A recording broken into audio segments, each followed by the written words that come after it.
The Town of Los Gatos Planning Commission meeting of January 25, 2023 is now called to order. And I'll begin with the roll call, starting with Commissioner Hanson.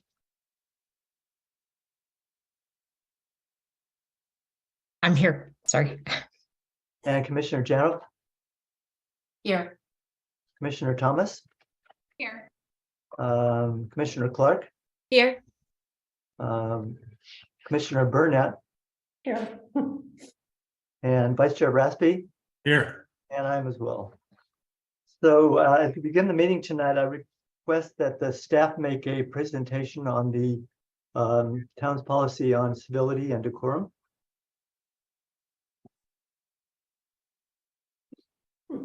The public is welcome to participate in the meetings, understanding that the purpose of the meeting is to conduct the important business of the town in an efficient and effective manner.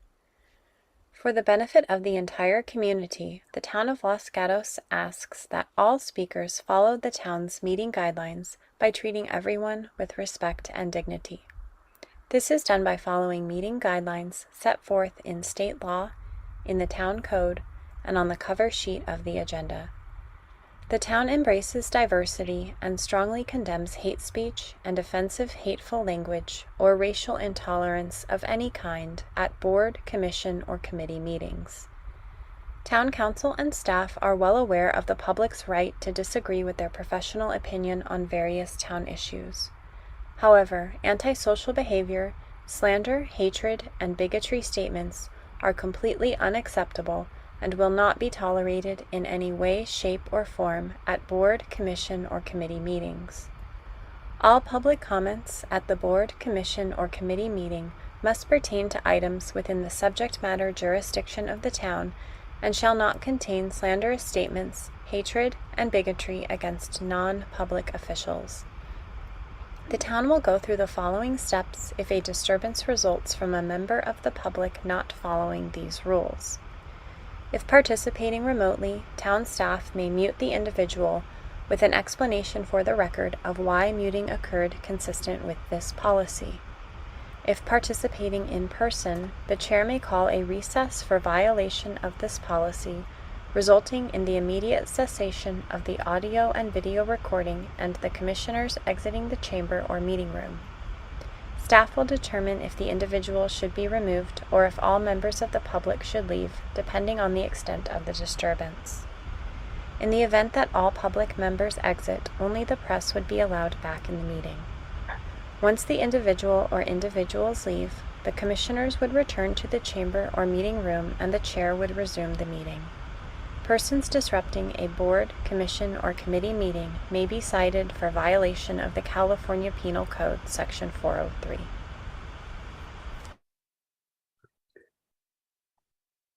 Thank you for that presentation. And before we get started, I wanted to make a few preliminary remarks that will pertain to the matters that we're hearing tonight. During tonight's meeting, any person desiring to speak must first be recognized by the chair. And secondly, all public comments are to be directed to the Planning Commission as a whole and not to any one director in particular, nor are comments to be made to the audience. All members of the applicant's team will be heard as a group within the allotted time. And but questions questions from the members of the Planning Commission will not be counted against the time. And that applies also to individual speakers. No one person shall be allowed to speak for a second time on an item, and there's no yielding of time to another speaker. So thank you for that. And then we'll move on to public participation. As the Planning Commission conducts its meeting this evening, we very much encourage participation by the public, which is essential to our democracy and to the critical work of the Planning Commission. Public input is welcome, and the comments are carefully considered by the members of the commission in their deliberations. So participation by the public may occur in several ways. The first is by submitting written comments to the staff prior to the beginning of the meeting. And secondly, during our meeting, there are two opportunities for members of the public to participate. The first is by speaking of the verbal communications portion of the agenda, which is next. And he may speak on any topic that is not on the agenda for tonight's meeting. And secondly, during the hearing on a specific item, members of the public may be heard on that item. And you'll be advised of the times when these opportunities to speak will arise. If you wish to address the commission tonight during either the verbal communication item or when we consider a particular item on the agenda, please raise your hand in the Zoom app. Stand by, and when you are called to speak, please state your name and address if you wish, or alternatively, you may participate anonymously. And in fairness to all speakers, public comments are limited to 3 minutes each. So we'll now move on to verbal communications on the agenda.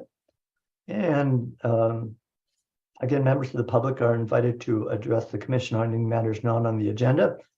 And please use the raise hand feature again and stand by until you are called upon. Staff will advise you when your 3 minutes are up, and members may also participate by telephone as set forth in the agenda. You can also please assume that we can hear you unless we notify you otherwise. Let's see. We have anything further on preliminary comments?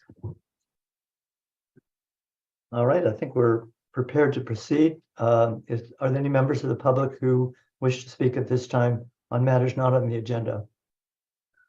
If anyone does wish to speak on an item that's not on the agenda, please raise your hand now. I'm not seeing any hands raised, Chair. Thank you. So we'll move on to the consent calendar. And tonight we have one item on the consent calendar, which is a request for approval for construction of an accessory structure requiring variances for accessory structure lot coverage standards and side and rear setback requirements in the University Edelin Historic District on property zoned R-1D LHP, located at 202 University Avenue. And staff, I understand that there's a request for continuance of this item by the town. Can you please address that? That is correct. Thank you, Chair. This item was continued to tonight's meeting. However, the applicant has needed additional time to make modifications to their proposed design to respond to comments from the neighbors. And they have now resubmitted to the town, but it is a significant enough change that staff does need to do their internal review, and we'll be bringing it back to the Historic Preservation Committee. And so we recommend continuance to the March 8th meeting of the Planning Commission. Okay, thank you. So any member of the commission may request to have this item removed from the consent calendar. Any member of the public may make a comment on this item. So we'll start with any commissioners who wish to have the matter withdrawn from the consent calendar. I don't see any. And do we have any public comments on this item? Not aware of any on that. So I'm now looking for a motion to approve the consent calendar. And a second, please. Commissioner Hanson. I move that we approve the consent calendar containing the item that will be continued to a date certain of March 8th. Thank you for that motion. And Commissioner Clark. I second. Thank you. Is there any discussion? If not, we'll take the roll. Commissioner Hanson.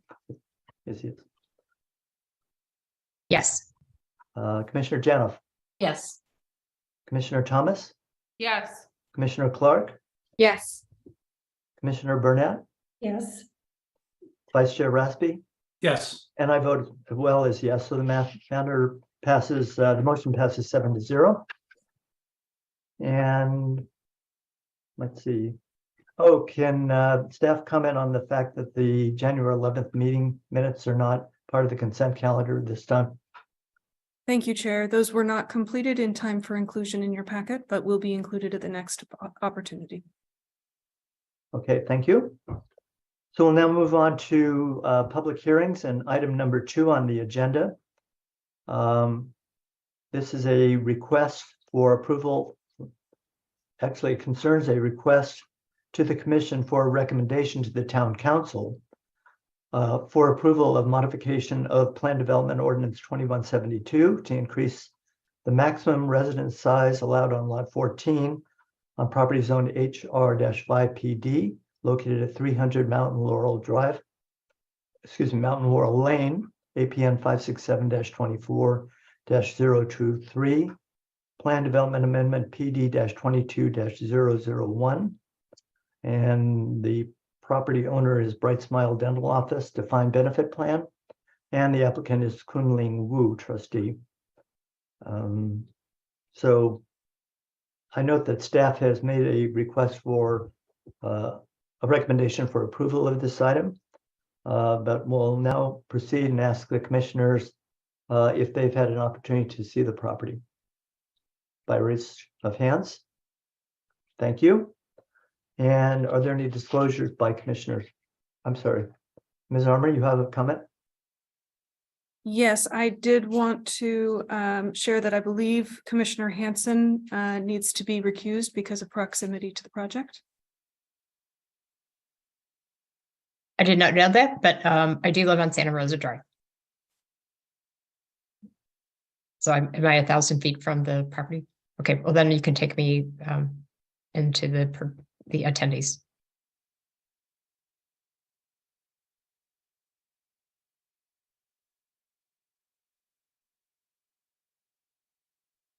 There we go. We'll now move on and ask Mr. Mullen if he is going to give a report this evening on this agenda item 2. Thank you, Chair, and good evening. Before you this evening is a request to modify the Shannon Valley Ranch Plan Development Overlay to allow an increase in the maximum residence size for Lot 14 and the average residence size allowed within the subdivision. The subject property is just over 8 acres located in the northern portion of the subdivision. A single-family residence once stood on the property but was destroyed by fire in 1997 prior to the 2004 subdivision. Lot 14 is the last undeveloped residential property in the subdivision. As detailed in your staff report, the PD to allow subdivision to 14 lots was considered numerous times by the DRC and the Planning Commission prior to approval by the Council in 2002. During the final review by the Planning Commission in January 2002, 2 members of the public spoke and commented that any residence on Lot 14 should be rebuilt in the original footprint and of similar size. In response, the Commission forwarded the plan development to the Council with an added standard that a replacement residence on Lot 14 be similar in square footage, mass, and scale to the original residence that was destroyed by fire. In March 2002, the Council adopted the PD ordinance, adding the Lot 14 limitation to Performance Standard 8, which, other than Lot 14, limits homes in the subdivision to 4,850 square feet with an average size of 4,650 square feet and at least 2/3 of the homes being single story.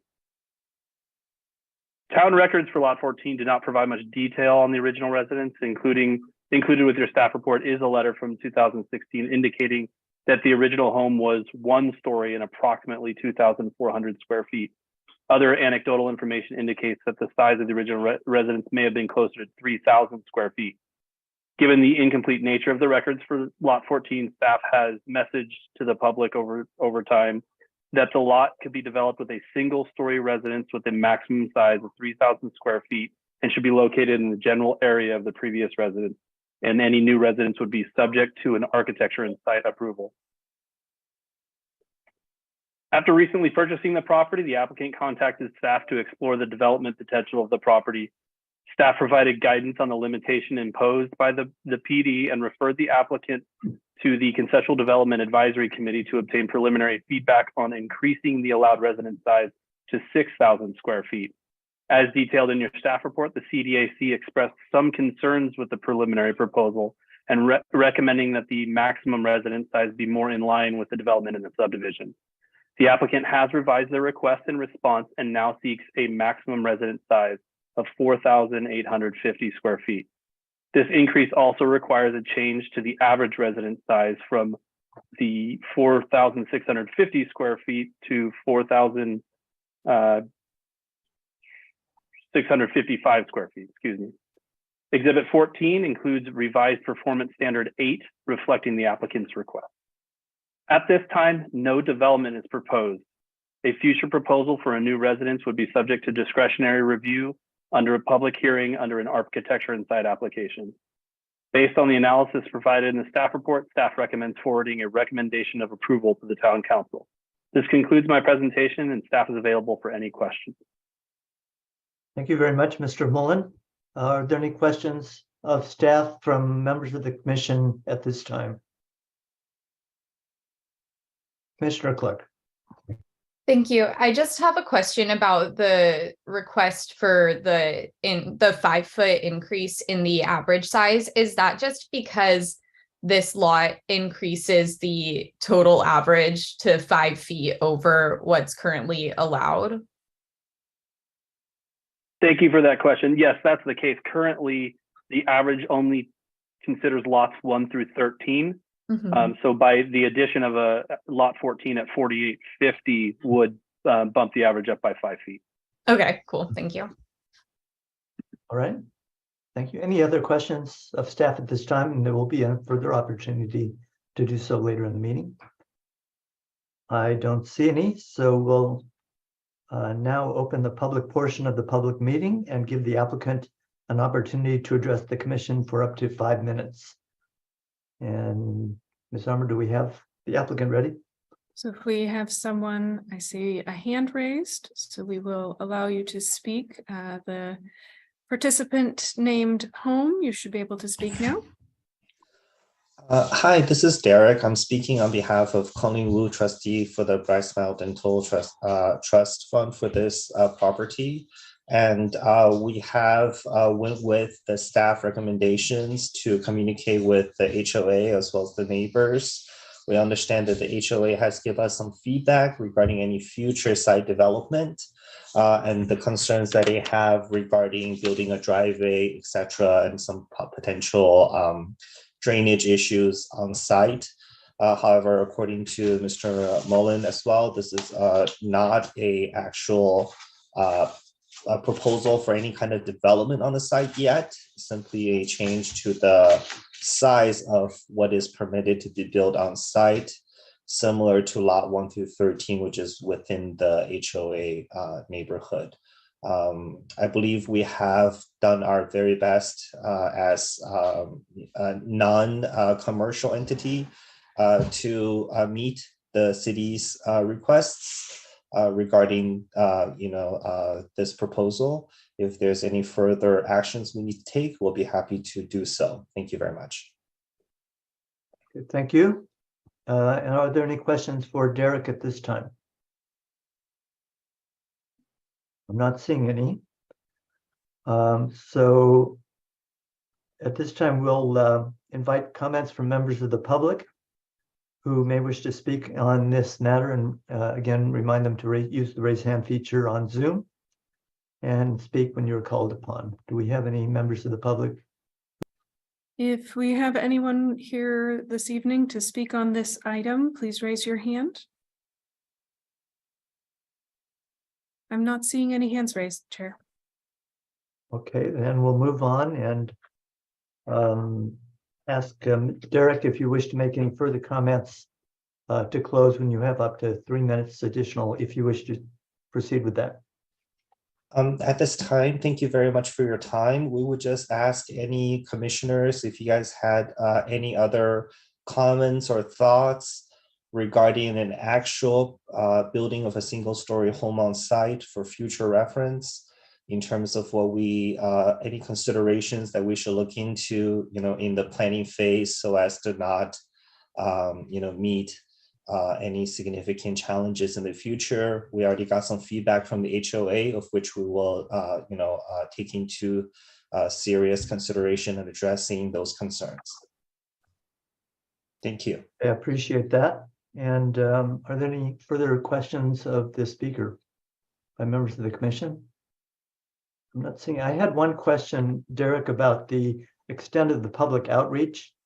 In our packet, it looked like one of the neighbors had shown approval, but we don't have information as to the extent of the distribution of the noted. Right, I believe, I am not 100% regarding which members within the HOA have received our letters pertaining to this particular request for amending the PE or PD, I apologize.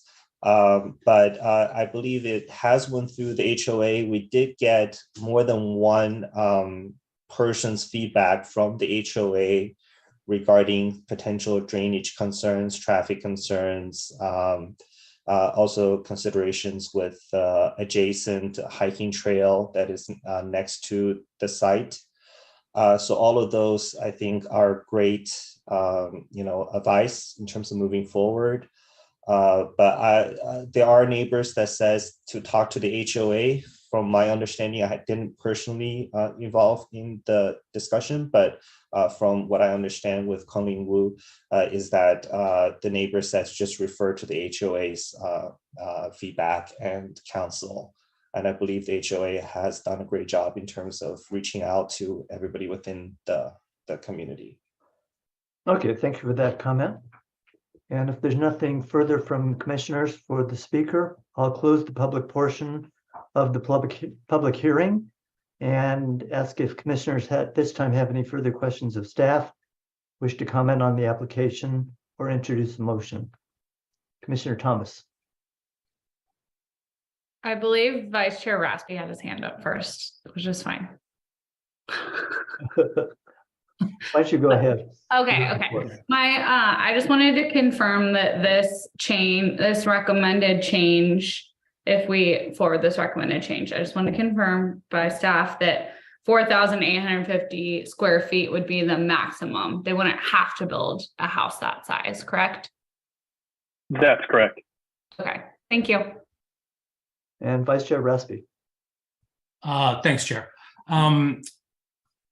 So my initial thoughts are, I find this generally a reasonable request. If the notion was originally considered that the home site could only be as big as the original home, which was 3,000 square feet, that puts it well below the structures which are currently existing through lots through 1 through 13, which generally range from 4,315 square feet to 4,800 and some odd square feet. So limiting any kind of future development there to 3,000 seems to be an unreasonable limitation on that lot. And it seems to me that the applicant in this location has done a good job of listening to prior comments in downsizing their size from 6,000 feet to 4,850 square feet. They have the largest lot in the area at 8 acres, which would put them at the smallest FAR, even at their requested figure. They've agreed to limit the story to 1 story, even though that there's a mix of 1 and 2 stories in that development. So it seems to me that all things considered, the ask of the applicant in this case seems reasonable, and I would be inclined to allow it to proceed or forward a recommendation to council to allow it to proceed. Thank you very much for those comments, and we'll move on to Commissioner Janoff. Thank you. I would agree with Commissioner Raspy. I find that this request seems reasonable. I do appreciate that they have reduced their original request from 6,000 square feet down to the maximum for the PD. So that makes sense to me. And it makes sense to increase the average size by 5 feet in order to accommodate this increased, this additional lot.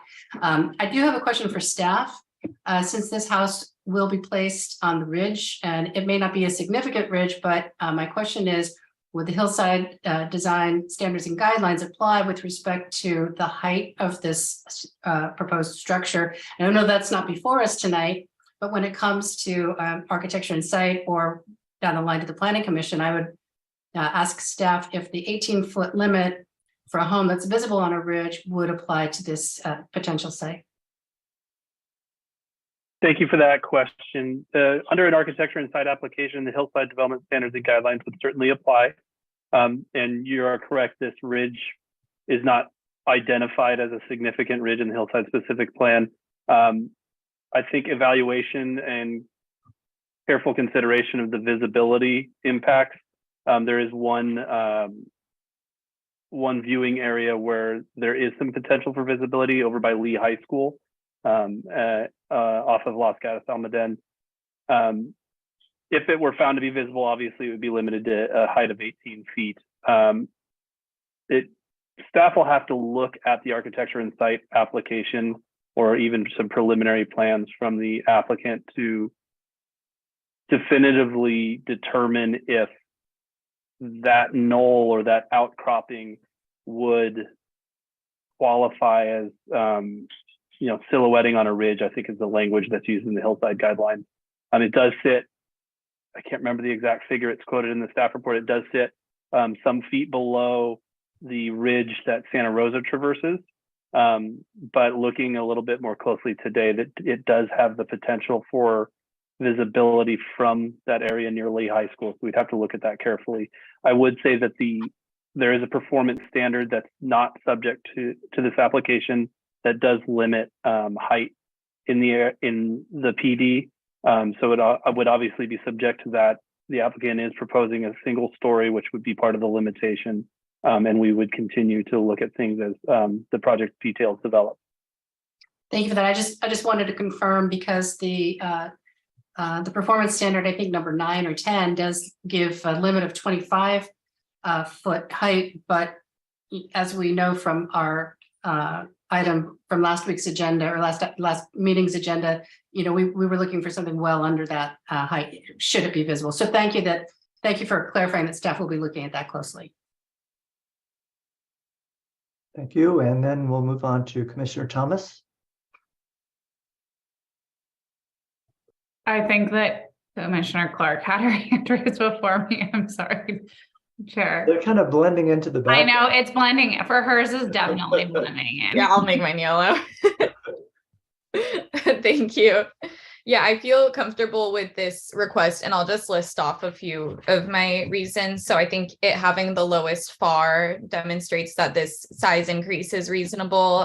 And the fact that any future development would still have to come to us makes me also feel a lot better. And we don't even know the size of the original development, which I think is worth considering because it's kind of guesstimating. And it also seems like that rule was in place because of 2 public comments back in 2002. So it makes sense that things would have changed since then. And I think that the size seems like a really good neighborhood fit. So all of the aspects of the request seem reasonable to me, and I'm comfortable with it. And in terms of the applicant's question about whether there are any considerations that they should take into place, take into account during the process of designing this, I would say that the Planning Commission really heavily weighs and values neighborhood outreach and engagement. And so if there are any neighborhood concerns, it's always best to try and work those out with your neighbors beforehand, if at all possible. It makes the process a lot easier. And then also, I was looking at the list of the different guidelines and codes and standards that will have to be followed for a property in this location. So I would say just do your best to conform with all of those. And yeah, thank you. Thank you. And now Commissioner Thomas. Thank you. Please proceed. I did have one follow-up question for staff just about mainly actually to confirm for the applicant. And that was, it does say that the application would be considered in a public hearing either by the DRC or Planning Commission. Is that is true for is that only true because currently this would be like the largest house in the immediate neighborhood? If they decided to build a smaller house, would it need to even go to the Development Review Committee or Planning Commission? Yes, thank you for that question. Any new residence requires an architecture and site application, and an architecture and site application will be reviewed regardless of the size of the house and considered by the Development Review Committee, which is the streamlined process. Okay. Or if there's concerns or an automatic trigger, it would be forwarded to the Planning Commission. Okay, so if it's like largest, it would come to us. Otherwise, it might just be streamlined through the Development Review Committee. There's potential for that. Obviously, that's based on the merits of the application once we receive it. Yes. So, okay, thank you. Great. Yeah, I agree that like just following the hillside design guidelines, working with the HOA, getting feedback, and like Commissioner Clark said, making sure you're reaching out to neighbors and not being the largest in the neighborhood. I mean, asking the staff what would trigger it coming to planning commission, that might make the process longer. So thank you for answering those questions. I appreciate it. I also agree with what everyone has said. I'm comfortable with forwarding this and for all the reasons that have been stated. Thank you, Commissioner Thomas. Well, I had a couple of items to bring up. And one is for staff. The homeowners association generally approved the proposal, but had a number of concerns. And would it be correct that those concerns would be addressed downstream at architectural and site or otherwise, but are not necessarily to be addressed at this hearing? Thank you. Yes, I think that's correct. The HOA did express some concerns and talked about architectural style. Obviously, since no developments proposed at this time, there's nothing to respond to. While we're evaluating an architecture and site application in the future, we would at least be asking the question to the applicant, how have you dealt with those concerns of the HOA? And we would be asking for another letter from the HOA voicing their support of the project. And obviously would have to meet all the rest of the town standards in the plan development ordinance. Okay, great. That's what I was thinking.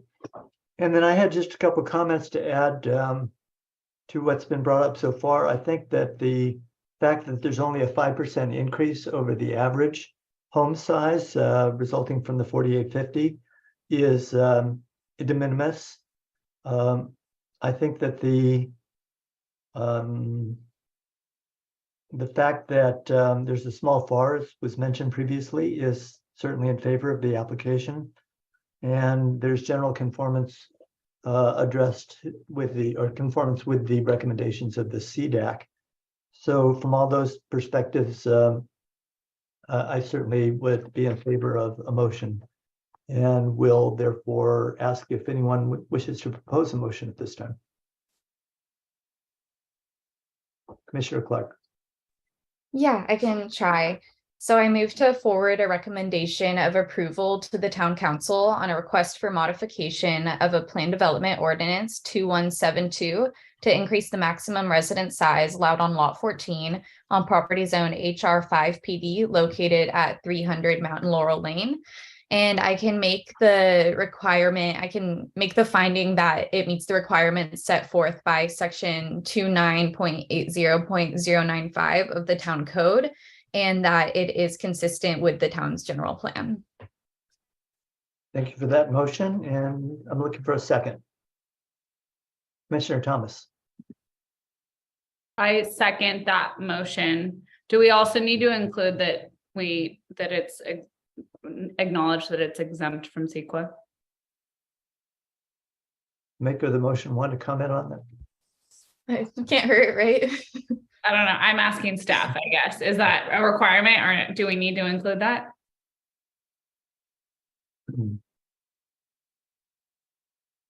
Yes, that would be helpful. Thank you. Okay, I will include that in my motion. perfect. I second. Okay, that satisfies the seconder. And Commissioner Janoff, you have a comment? Yes, I do. I wanted to ask the maker of the motion if Exhibit 14 were part of the motion, in particular because it includes the average square footage going from 4650 to 4655 and strikes the language that would limit lot 14. Okay, yes, yeah, it is. The amended performance standard number 8 is also part of the motion. Thank you. All right, any further discussion of the motion? Not Does the seconder need to be asked? Oh, I'm sorry. Yes, Yes, you do approve that yes. change? Okay, so it sounds like we're ready to vote on the matter, and I'll call the roll. And let's see, let's start with Commissioner Hanson is not on. Commissioner Janoff, Yes. Commissioner Thomas, Yes. Commissioner, what else do we have here? Clark, Yes. and Vice Chair Raspy, Yes. and Commissioner Burnett. Yes. And I vote yes as well, so the matter passes unanimously, 6-0. Okay, so then we move on to a report from the Director of Community Development. Thank you, Chair. I will state on that previous application, there are no appeal rights. However, if there are members of the public here with us, this recommendation will be forwarded to Town Council, and there will be another opportunity for verbal comments on the project and written comments submitted to staff and provided to Town Council as part of that public hearing. I am now going to bring Commissioner Hanson back to join the meeting. Commissioner Janoff, your hand's up. I don't know if that's a new issue or holdover. There you go. All right. So then a report from the Director of Community, on behalf of the Director of Community Development. I did want to share the results of recent Town Council meeting on the 17th of January. The Town Council did approve the safety element modifications, the hazards and safety element modifications that were recommended by the Planning Commission.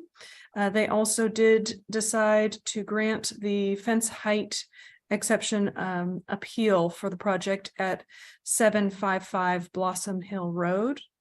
And they have a special meeting scheduled coming up next week on Monday, the 30th. It will be at 7 p.m. and they will be discussing the housing element. Thank you.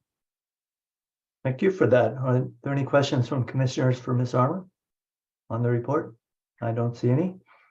So we'll now move on to subcommittee reports. In addition to service on the Planning Commission, the commissioners serve on one of 3 different committees. One is Conceptual Development Advisory Committee, or CDAC. The second is General Plan Advisory Committee, which is now the Housing Element Advisory Board, or HEB, and Historic Preservation Committee, also known as HPC. Are there any committee reports to bring forward this evening? Commissioner Raspy, or Vice Chair Raspy, excuse me. Thanks, Chair. The HPC met earlier today. We had only a single matter before us, the removal of a home from the historic inventory, which was approved. But even as important, I'm happy to report that Planning Commissioner Burnett has been elected Vice Chair of the HPC for our coming term, and we're happy to have her in that position. Excellent. Congratulations on that. And it looks like there's no other committee reports. Let me see if I have anything further here.